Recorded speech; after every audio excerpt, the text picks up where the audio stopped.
Bismillahirrahmanirrahim. Assalamualaikum warahmatullahi wabarakatuh. Halo semuanya, perkenalkan saya Suryani dari Universitas Sriwijaya, Fakultas Matematika dan Ilmu Pengetahuan Alam, Prodi Matematika, dengan NIM 0801128232857. Jadi saya di sini ingin mereview atau meresum jurnal sedikit tentang jurnal Matematika Keuangan. Mungkin ya, kita langsung saja. Nah, ini sedikit tentang jurnal yang saya review. Di sini jurnalnya ada judul jurnal A Mathematical Formulation of Order Cancellation for the Agent-Based Modeling of Financial Markets. Jadi di sini jurnalnya itu sedikit kita dikasih spoiler ya teman-teman tentang formula matematika untuk cancel order atau pembatalan pesanan untuk agent-based, untuk agent gitu, modeling financial of market, permodelan keuangan untuk marketing gitu, market gitu kan. Kemudian volume jurnalnya ini ada 538 nomornya. Kemudian tahun terbitnya itu ada tahun 2020 dengan tanggalnya 15 Januari. Kemudian penulisnya itu Yoshi Yoshimura. Dua orang Jepang ini ya guys ya. Nama jurnalnya itu Financial Mathematics.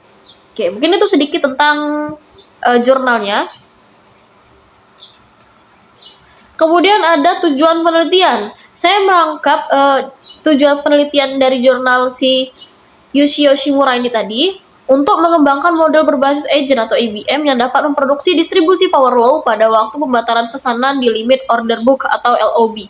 Jadi ABM dan LOB ini menjadi masalah utama yang menarik perhatian Yoshi Yoshimura untuk menulis jurnal ini.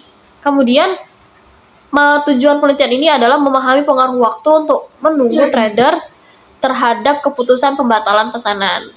Oke. Kemudian permasalahannya. Nah, ini permasalahan tadi. Sebagian besar model IBM gagal mereproduksi distribusi power law untuk pembatalan pesanan. Jadi masih masalah IBM tadi. Kemudian pembatalan pesanan di pasar saham seringkali diabaikan dari model LOB yang ada, meskipun itu sangat penting ya guys. Oke. Kemudian di sini ada pendekatan yang digunakan oleh sang penulis. Yang pertama adalah model berbasis agent atau ABM yang tadi saya singgung di awal, memperhitungkan urutan pengajuan pesanan dan durasi waktu antara perdagangan dengan memperhitungkan keuntungan dengan sedikit pengambilan dari konsep bunga. Jadi, menurut penulis, keuntungan itu bisa sedikit diambil dari disinggung di awal oleh untuk konsep bunga. Jadi, penulis ini menyinggung sedikit waktu di awal introduction itu tentang konsep bunga, yaitu bunga tunggal dan bunga majemuk. Kemudian fokus pada waktu menunggu trader sebagai variabel utama untuk pembatalan pesanan. Jadi fokusnya itu pada waktu ya teman-teman. Oke. Kemudian ada konsep dasar bunga yang telah saya singgung di awal sedikit tadi.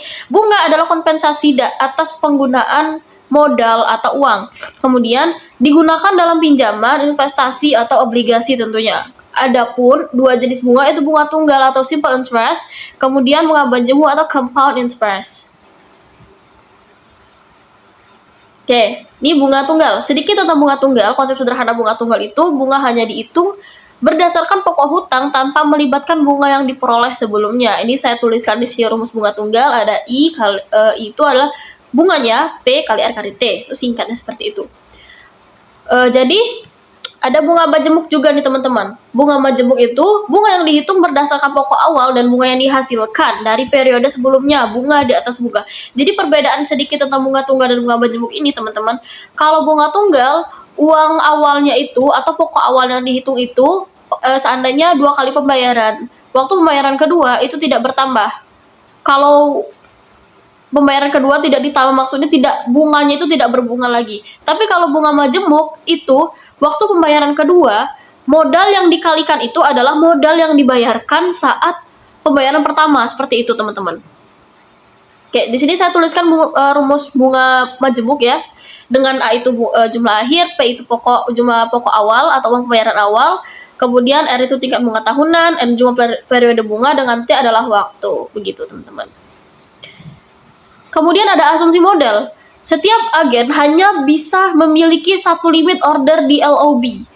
Kemudian, jika pesanan tidak dieksekusi dalam waktu tertentu, garis bawahi ya teman-teman, waktu tertentu, agen akan membatalkan pesanan tersebut. Kemudian, urutan pembatalan pesanan didasarkan pada waktu menunggu trader. Seperti itu.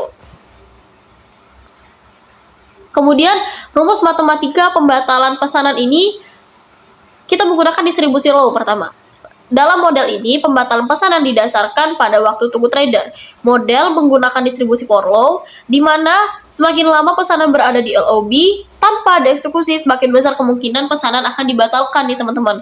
Kemudian, rumus distribusi waktu pembatalan pesanan adalah sebagai berikut. Ini ada rumusnya saya terangkan di sini dengan P tau sama dengan P tau min 1 dikurang PC dengan dikali tau min 1 pangkat min alpha C dibagi tau maksimal tau pangkat maksimal gitu kan, dibagi tau pangkat min alpha C dengan nilai tau itu sama dengan 1.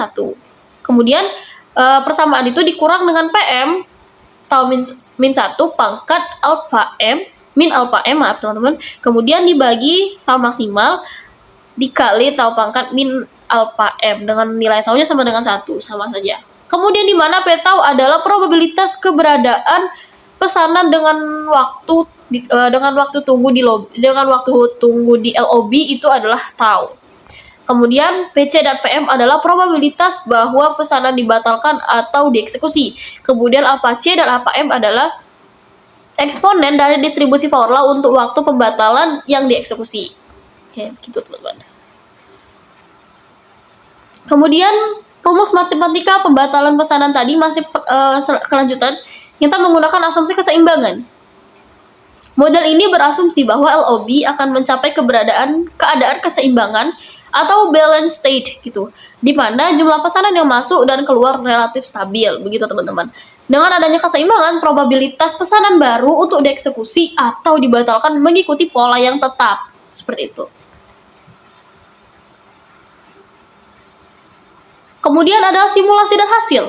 Jadi simulasi dan hasil itu ada di sini saya cantumkan konfirmasi keadaan seimbang, di mana simulasi yang dilakukan menunjukkan bahwa model ini dapat mencapai keadaan seimbang di mana jumlah pesanan di LOB stabil dari waktu ke waktu. Kemudian simulasi memperhitungkan berbagai parameter seperti jumlah agent, jumlah waktu maksimum pesanan, dan probabilitas pembatalan.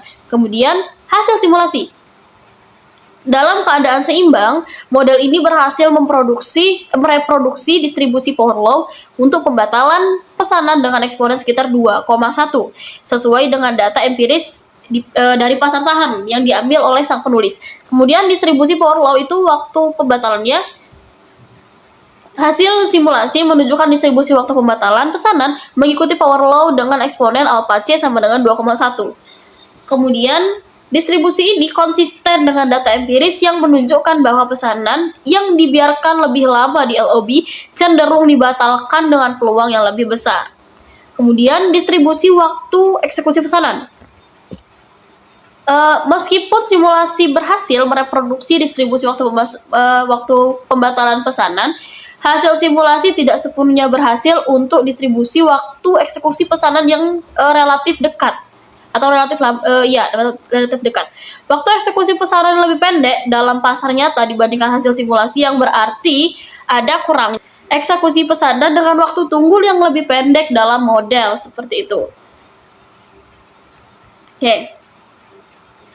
Kemudian ada kesimpulan. Dari kesimpulan yang ditulis dari penulis atau Yushi Yoshimura tadi, keberhasilan model ini akan berhasil memproduksi distribusi power law dari pembatalan pesanan yang merupakan salah satu tujuan utama penelitian. Pembatalan pesanan yang didorong oleh waktu menunggu terbukti menjadi faktor penting dalam memodelkan dinamika LOB. Tapi kelemahan model ini kurang akurat dalam memprediksi waktu eksekusi pesanan, khususnya pesanan dengan jangka waktu tunggu yang lebih pendek seperti itu. Perbaikan lebih lanjut diperlukan untuk mempertimbangkan faktor-faktor lain seperti pergerakan harga, volatilitas, dan pasar yang mempengaruhi keputusan eksekusi pesanan. Seperti itu teman-teman. Kemudian rekomendasi untuk penelitian selanjutnya bisa fokus pada memperbaiki model penelitian tersebut agar lebih akurat dalam memodelkan waktu eksekusi pesanan, seperti yang kelemahan model ini tadi, seperti itu teman-teman. Kemudian faktor-faktor tambahan seperti dinamika harga, interaksi antar agen dapat dimasukkan ke dalam model untuk meningkatkan keakuratannya, begitu teman-teman. Oke. Mungkin sekian presentasi dari saya tentang review jurnal ini tadi, di mana jurnal ini tadi adalah jurnal internasional yang dipublish oleh jurnal Financial Mathematics dengan penulis Yushi Yoshimura. Mungkin sekian dari saya, kurang lebihnya saya mohon maaf. Saya akhiri, wassalamualaikum warahmatullahi wabarakatuh.